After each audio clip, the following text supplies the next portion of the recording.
ඔබ කවදා හරි හිතලා තියෙනවද චිත්‍රයක් හෝ මූර්තියක් අපිට වචන නැතුව කතා කරන්නේ කොහොමද කියලා? ඇත්තටම කලාව කියන්නේ භාෂාවක්. හැම නිර්මාණයකින්ම අපිට යම් පණිවිඩයක් දෙනවා. හැබැයි ඒ භාෂාව තේරුම් ගන්න එක හැමෝටම ලෙහෙසි නෑ. අද අපි මේ වීඩියෝවෙන් කතා කරන්නේ ඒ රහස් දෘශ්‍ය භාෂාව ගැනයි. රසවත් කෑමක් හදන්න අමුද්‍රව්‍ය වගේම නිවැරදි වට්ටෝරුවකුත් ඕනෑ. කලාකරුවෙක් Tamanගේ නිර්මාණයට වර්ණ සහ රේඛා කියන අමුද්‍රව්‍ය පාවිච්චි කරලා ඒක මැජික් එකක් කරන්නේ කොහොමද කියන රහස් වට්ටෝරුව අපි අද හෙළි කරනවා. මේ මූලධර්ම ටික දැනගත්තම ඔබටත් පුළුවන් වෙයි කලාකරුවෙක් ලෝකයේ දකින විදිහටම ඕනෑම නිර්මාණයක් දෙස බලන්න. කලාව කියන්නේ භාෂාවක්. හැම චිත්‍රයක්ම හැම මූර්තියක්ම අපිත් එක්ක කතා කරනවා. හැබැයි ඉතින් සමහර වෙලාවට මේ භාෂාව තේරුම් ගන්න ටිකක් අමාරුයි නේද? ඉතින් අද අපි කතා කරන්නේ ඒ දෘශ්‍ය කලා භාෂාවේ තියෙන රහස් ගැන. ඒ කියන්නේ ඒකේ නීති නැත්නම් මූලධර්ම ගැන. මේ දේවල් දැනගත්තාම අපිටත් පුළුවන් කලාකරුවෙක් දකින විදිහටම බලන්න. හොඳයි. අපි කෙලින්ම පටන් ගමු මේ කලාකෘතියෙන්.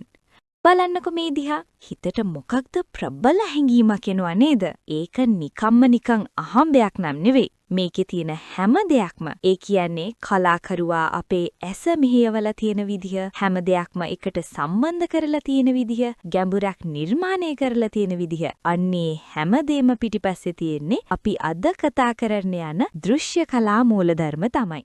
ඉතින් මේ මූලධර්ම ගැන ගැඹුරට යන්න කලින් අපි පොඩ්ඩක් බලමු මේ සෙල්ලම් කරන පිට්ටනිය මොකක්ද කියලා. ඒ කියන්නේ මොකක්ද මේ දෘශ්‍ය කලාව කියන්නේ? හරිම සරලයි. දෘශ්‍ය කලාව කියන්නේ අපේ ඇස් වලින් විඳින්න පුරුවන් ඕනෑම කලා නිර්මාණයක්. ඒක පැතලි කැන්වස් එකක් උඩ ඇඳපු චිත්‍රයක් වෙන්න පුළුවන්. එහෙමත් නැත්නම් අපිට වටේ ඇවිදලා බලන්න පුළුවන් මූර්තියක් වෙන්න පුළුවන්. ද්විමාන, ත්‍රිමාන මේ දෙකම අයිති වෙන්නේ දෘශ්‍ය කලාවට තමයි. ඒ කියන්නේ මේකට අයිති වෙන දේවල් පරාසය හරිම පුළුල්. හිතන්නකෝ මොනාලිසා වගේ ලෝක ප්‍රසිද්ධ සිතුවමක ඉඳලා අපි හැමදාම දකින අපි පාවිච්චි කරන ගොඩනැගිලිවල සැලසුම් දක්වාම හැමදේම සිතුවම්, මූර්ති, ඡායාරූප, ග්‍රැෆික් නිර්මාණ, ගෘහ නිර්මාණ ශිල්පය මේ ඔක්කොම දෘශ්‍ය කලාවේ විවිධ මුහුණුවර. හොඳයි. දැන් ප්‍රශ්නේ තමයි කලාකරුවෙක් කොහොමද අපි මුලින්ම දැකපු චිත්‍රය වගේ ප්‍රබල හැඟීමක් ඇති කරන්නේ? මේක හරියක රසවත් කෑවක් හදනවා වගේ වැඩක්. ඕනෑම සුපිරි කෑමකට වගේම ඕනෑම සුපිරි කලා නිර්මාණයකටත් දේවල් දෙකක් තියෙනවා. එකක් අමුද්‍රව්‍ය, අනික ඒ අමුද්‍රව්‍ය පාවිච්චි කරන වට්ටෝරුව. කලා ලෝකයේ අමුද්‍රව්‍ය තමයි මූලික අංග. ඒ කියන්නේ රේඛාව, හැඩය, වර්ණය වගේ දේවල්. ඒත් නියම රහස, නියම මැජික් එක තියෙන්නේ වට්ටෝරුවේ. අන්න ඒකට තමයි අපි මූලධර්ම කියන්නේ. මේ මූලධර්ම වලින් තමයි කලාකරුවා අර අමුද්‍රව්‍ය ටික පාවිච්චි කරලා ඒකත්වය, දෘෂ්ටිය, සුසංයෝගය වගේ හැඟීම් නිර්මාණය කරන්නේ. ඉතින් අද අපි ගැඹුරටම කිමිදෙන්න යන්නේ මේ වට්ටෝරුව ගැන ඉගෙන ගන්න. මොකද කලාකෘතියක සම්පූර්ණ බලපෑම තීරණය වෙන්නේ එතන. එහෙනම් අපි වැඩේ පටන් ගමු. මේ වට්ටෝරුවේ තියෙන පළවෙනි සමහර විට වැදගත්ම දේ තමයි ඒකත්වය. ඇයි අපිට සමහර චිත්‍ර දිහා බැලුවම මේක සම්පූර්ණයි කියලා හිතන්නේ? ඒකට හේතුව තමයි ඒකත්වය. ඒකත්වය කියන්නේ සරලවම කලාකෘතියක තියෙන හැම පොඩි කොටසක්ම එකම අරමුණක් වෙනුවෙන් එක කණ්ඩායමක් වගේ වැඩ කරන එක. ඒ කියන්නේ නිර්මාණයේ තියෙන කිසිම දෙයක් අහක දාන්න බෑ. හැමදේම එකිනෙකට අයිති කියන්නේ සම්පූර්ණ හැඟීම. මේක පිටිපස්සේ තියෙන මනෝවිද්‍යාත්මක පැත්ත හරිම රසවත්. 1920 ගණන්වල විතර ජර්මන් මනෝවිද්‍යාඥයන් පිරිසක් ගෙස්ටෝල්ට් කියලා න්‍යායක් හඳුන්වලා දුන්නා. ගෙස්ටෝල්ට් කියන්නේ හැඩය නැත්නම් සමස්තය කියන තේරුම. මේ න්‍යායෙන් කියවෙන්නේ අපේ මොළයේ ස්වභාවයෙන්ම අවුල් ජාලවලට කැමති නෑ කියලයි. ඒ වෙනුවට අපේ මොළේ නිතරම උත්සාහ කරනවා දේවල් රටාවලට, කණ්ඩායම් වලට ගලප ගන්න. ඉතින් දක්ෂ කලාකරුවෝ අපේ මොළේ තියෙන මේ ස්වභාවික පුරුද්ද පාවිච්චි කරලා තමයි ඒකත්වය නිර්මාණය කරන්නේ. ඉතින් කලාකරුවා මේක කරන්නේ කොහොමද? ක්‍රම දෙකක් බලමු. එකක් තමයි සමීපතාවය. ඒ කියන්නේ එකිනෙකට ළඟින් තියෙන දේවල් අපේ ඇහැට පේන්නේ එකම කණ්ඩායමක් විදිහට. අනික තමයි සමානකම. එකම පාට, එකම හැඩය, එකම ප්‍රමාණය තියෙන දේවල් ඒවත් අපිට පේන්නේ එකිනෙකට සම්බන්ධයි වගේ. අන්න ඒ වගේ සරල මනෝවිද්‍යාත්මක උපක්‍රම පාවිච්චි කරලා තමයි කලාකරුවෙක් නිකම් අවුල් ජාලාවක් වෙනුවට හැමදේම එකට බැඳුණු සංගත නිර්මාණයක් බිහි කරන්නේ. හරි. ඒකත්වය ගැන අපි කතා කළා. දැන් අපි යමු ඊළඟ මායාකාරී වැඩේට. ඒ තමයි පැතලි කොළ කෑල්ලක් නැත්නම් කැන්වස් එකක් උඩ කොහොමද කලාකරුවෙක් ගැඹුරක් ඒ කියන්නේ ත්‍රිමාන ලෝකයක් මවන්නේ. පිළිතුර තමයි දෘෂ්ටිය. නැත්නම් අපි කවුරුත් දන්න පර්ස්පෙක්ටිව්. මේ ගැඹුර කියන මායාව මවන්න තියෙන ප්‍රබලම උපක්‍රමයක් තමයි රේඛීය දෘෂ්ටිය. ඇත්තටම කලාකරුවෝ රේඛා පාවිච්චි කරලා අපේ ඇහැ රවට්ටන විදිහ හරිම පුදුම සහගතයි. අපි බලමු ඒකේ තියෙන මූලිකම ක්‍රම දෙක. පළවෙනි එක තමයි තනි ලක්ෂ්‍ය දෘෂ්ටිය. මේක තේරුම් ගන්න හොඳම විදිහ තමයි හිතන්නකෝ අපි දිග කෙළවරක් පේන්නේ නැති දුම්රිය පාරක් මැද හිටගෙන ඉන්නවා කියලා. රේල් පීලි දෙක ඈතට යද්දි මොකද වෙන්නේ? ටිකෙන් ටික එකිනෙකට ලං වෙලා ඈත ක්ෂිතිජයේ එකම තිටකදී නැටි වෙලා යනවා වගේ පේනවා නේද? අන්න ඒ තිතට තමයි අපි කියන්නේ vanishing point නැත්නම් අන්තර්දාන ලක්ෂය කියලා. හොඳයි. දැන් දෙවෙනි එක. ද්විලක්ෂ දෘෂ්ටිය. මේක අපි හැමදාම දකින දෙයක්. හිතන්න අපි ලොකු ගොඩනැගිල්ලක මුල්ලක් දිහා බලනවා කියලා.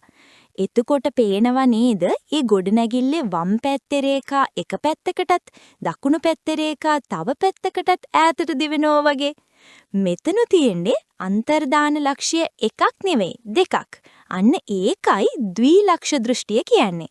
මේ ක්‍රමය පාවිච්චි කළාම නිර්මාණයට හරිම ස්වාභාවික ත්‍රිමාන ගතියක් එකතු වෙනවා. ඒත් ගැඹුර මවන්න තියෙන්නේ රේඛා විතරක්ම නෙවෙයි. තව ක්‍රම තියෙනවා. හිතන්නකෝ අපි කඳුකර ප්‍රදේශයක ඉඳන් බලනවා කියලා. අපිට ළඟින්ම තියෙන කඳු ඒව කොළ පාටට, තදට, පැහැදිලිව පේනවා. ඒත් ඈටින්ම තියෙන කන්ද ඒක නිල් පාටට හුරු වෙලා ටිකක් බොඳ වෙලා නේද පේන්නේ. අන්න ඒකට තමයි වායුගෝලීය දෘෂ්ටිය කියන්නේ. තව එකක් තියෙනවා. වර්ණ දෘෂ්ටිය. රතු තැඹිලි වගේ උණුසුම් පාට අපේ ඇහැට කතා කරනවා වගේ ඉස්සරහට ඇවිල්ලා පේනවා. ඒත් නිල් කොළ වගේ සිසිල් පාට පස්සට වෙලා ඈතින් තියනවා වගේ දැනෙනවා. හරි. අපි දැන් ඒකත්වය ගැන කතා කළා. දෘෂ්ටිය ගැනත් කතා කළා. මේවා කලාකරුවන් පාවිච්චි කරන උපක්‍රම. ඒත් මේවා දැනගන්න එකෙන් අපිට ඒ කියන්නේ කලා නිර්මාණයක් රස විඳින කෙනෙක්ට තියෙන ප්‍රයෝජනෙ මොකක්ද? ඇයි මේ මූලධර්ම අපිටත් වැදගත් වෙන්නේ? හේතුව මේකයි. මේ මූලධර්ම කියන්නේ හරියට දෘශ්‍ය ලෝකයේ ව්‍යාකරණ වගේ. කලාකරුවෙක්ට මේ ව්‍යාකරණ දැනුම තියෙන එකේ තේරුම තමයි නිකම් මිරි කැලි ටිකක් අඳිනවා වෙනුවට ප්‍රබල අදහසක් හරියටම sannivedanaya කරන්න පුරුවන් වෙන එක. ඒ වගේම අපිට නරඹන්නන්ට මේ ව්‍යාකරණ තේරුම් ගියාම මොකද වෙන්නේ? අපිට පුරුවන් වෙනවා නිකම් බලන එකකින් එහාට ගිහින් ඇත්තටම දකින්න පටන් ගන්න. ඒ කියන්නේ කලාකරුවා කියන්න හදන දේ ගැඹුරින් තේරුම් ගන්න. ඉතින් ඊළඟ වතාවේ කලාගාරයකට ගියොත් නැත්තම් පාරේ යනකොට ලස්සන පෝස්ටරයක් දැක්කොත් එක මොහොතකට නැවතිලා බලන්න. හිතන්න මේ නිර්මාණකරුවා ඒකත්වයේ ඇති කරලා තියෙන්නේ කොහොමද? ගැඹුරමවලා තියෙන්නේ කොහොමද?